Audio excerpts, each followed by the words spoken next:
자, 정말 잔인하고 무서운 주식시장이 이어지고 있습니다.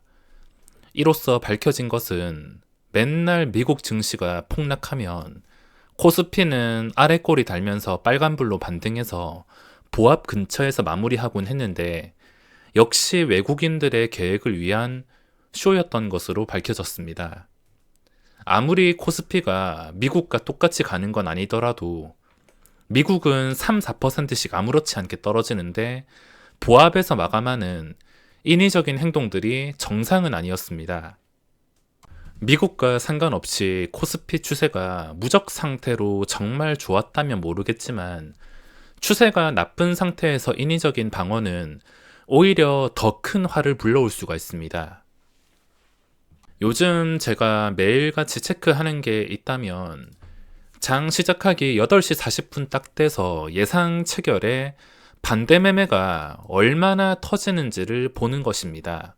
며칠 전부터 개장 전 40분에 하한가에 매도가 걸려있는 종목을 100개 정도를 쉽게 찾아볼 수가 있는데 물론 대부분의 종목들이 하한가에서는 출발하지 않겠지만 그만큼 하한가 가격으로 매도가 쏟아지는 반대 매매에 대한 공포가 나오는 시장입니다. 이때까지는 증시가 떨어지면 무조건 싸게 사야겠지라는 생각밖에 없었지만 이제는 공포 분위기로 완전히 진입을 해버렸습니다. 제가 2008년은 겪지 않았지만 하락장은 다 비슷할 거라 생각하는데 반대 매매가 최저치까지 터져야 끝이 나는 게 하락장입니다. 근데 반대 매매가 제대로 터지지도 않았는데도 잠깐 떨어졌다고 오히려 신용을 더 쓴다든지 아니면 떨어질 때마다 신용을 쓴다든지 그런 선택을 하면 외국인 먹잇감이 되기 때문에 다 같이 망하는 길을 선택하는 것입니다.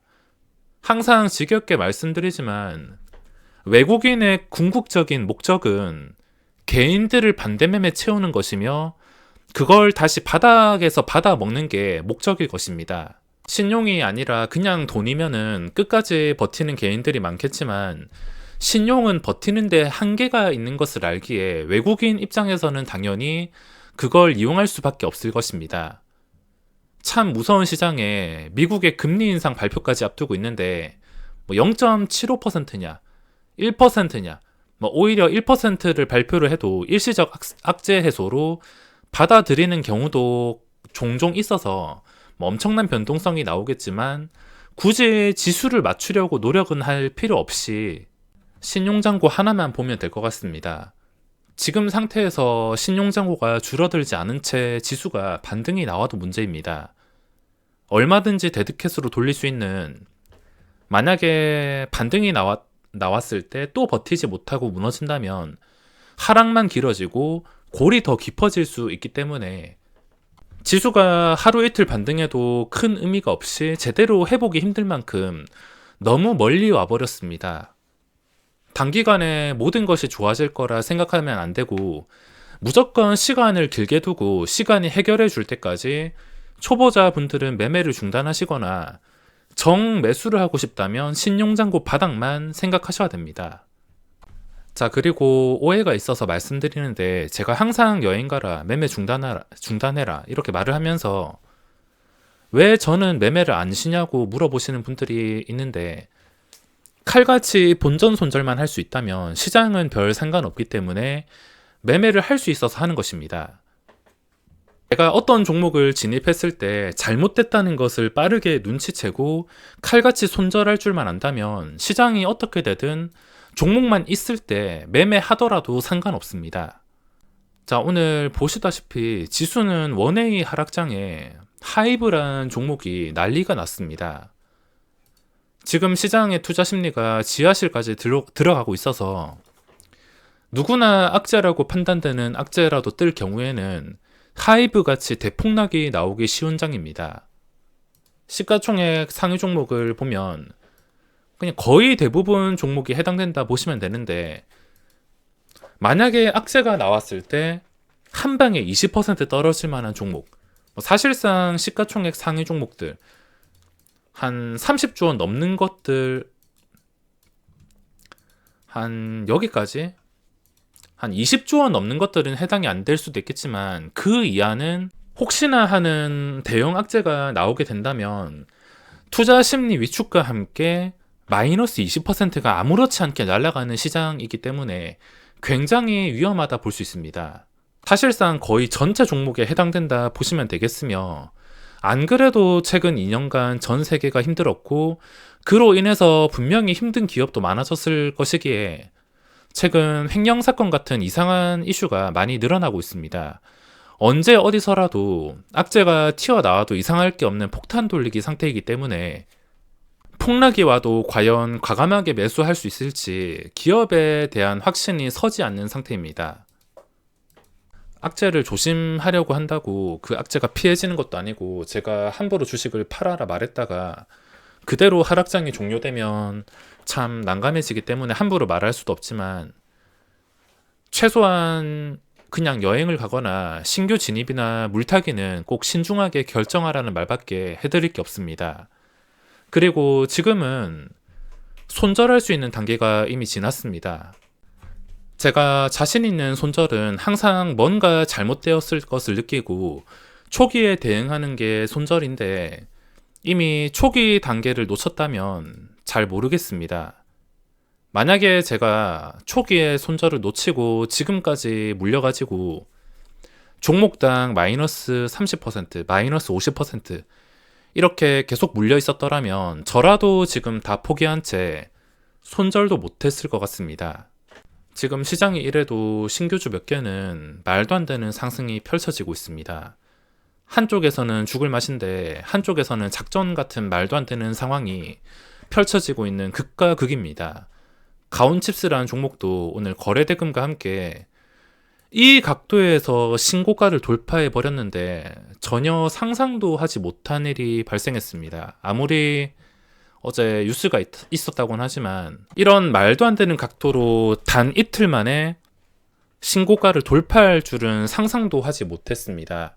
제가 선호하는 게 자연스럽게 고점과 거리를 좁혀가면서 그 좁혀질 때 눈치를 채고 들어가는 것을 선호하는데, 이런 식으로 급하게 올라간다면 아무리 신규주만 보고 있어도 저는 할 게 없습니다.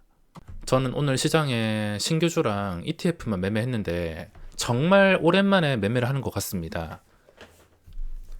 원웨이 하락장에서는 계단식 이 하락을 눈치채기가 쉽기 때문에 반등했다가 뭔가 반등 속도가 늦어지고 쎄하다 싶으면 어차피 계속 계단식으로 내려가는 좀 판단하기 쉬운 시장이었기에 ETF나 잠깐 1개에서 2개 호가 단타 정도만 진행했습니다. 신규주 중에서 세아 메카닉스란 종목도 아직 차트가 멀쩡한 상태인데 어제 상한가를 아주 강력하게 진입을 했습니다. 어제 상한가에 저도 보유를 하고 있다가 마지막에 한 6,700원쯤에 털려는, 6,700원이 아니라 9,700원쯤에 이쯤에 도저히 버티지 못하다가 나중에 털었습니다. 여기까지는 버텼는데 한 이쯤에서 털렸습니다. 반등했을 때. 꼭 제가 매수하면 이런 식으로 상한가 유지 못하고 떨어지는 경우가 참 많습니다. 저랑 반대로 가는 경우가 많은데, 보유를 안 하면은 다음 날도 20%까지 오르고, 보유를 하면 상한가 자체를 유지하지 못하고 무너지고, 반대로만 가는 상황이 씁쓸하지만 지금 당장은 할 수 있는 게 신규주밖에 없었습니다.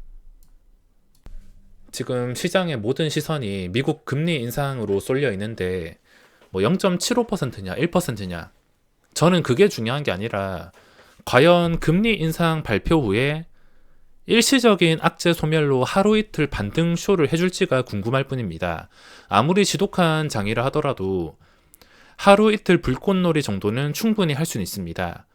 지금 미친 척하고 레버리지 오버나잇을 해보고 싶지만 홀짝 게임은 아닌 것 같아서 그냥 참도록 하겠습니다. 6월 13일 코스피가 3.5% 폭락할 때도 신용잔고가 줄어들지 않았습니다. 이렇게 단단한 신용잔고가 제가 원하는 수치인 17에서 18조 원까지 간다면 저도 대형주나 레버리지를 넣어볼 생각인데, 뭐 물론 그 당시 공포가 찾아온다면 그 공포에서 매수하는 게 쉽지는 않겠지만 꼭 지금 말한 계획대로 실행해 볼 생각이지만 제 판단이 무조건 맞다 할 수 없으니까 함부로 따라 하진 마시기 바랍니다. 그 17에서 18조 원대까지 들어가게 되면 당연히 제가 정확하게 저점에 잡을 순 없겠지만 단기간 늦어도 일주일 정도까지는 좀 긍정적인 캔들이나 하락이 진정되는 모습이 보여야 저는 정상으로 판단을 할 것 같습니다. 근데 그 정상에서 벗어나서 그만큼까지 줄어들었는데도 증시가 도저히 진정이 안 된다면 그때는 손절하고 다시 저점을 낮춰가지고 다시 재진입하는 생각을 해봐야겠습니다. 절대 무리하지 마시고 가장 중요한 멘탈 관리 잘 하시기 바라며 오늘 영상은 여기서 마무리하겠습니다.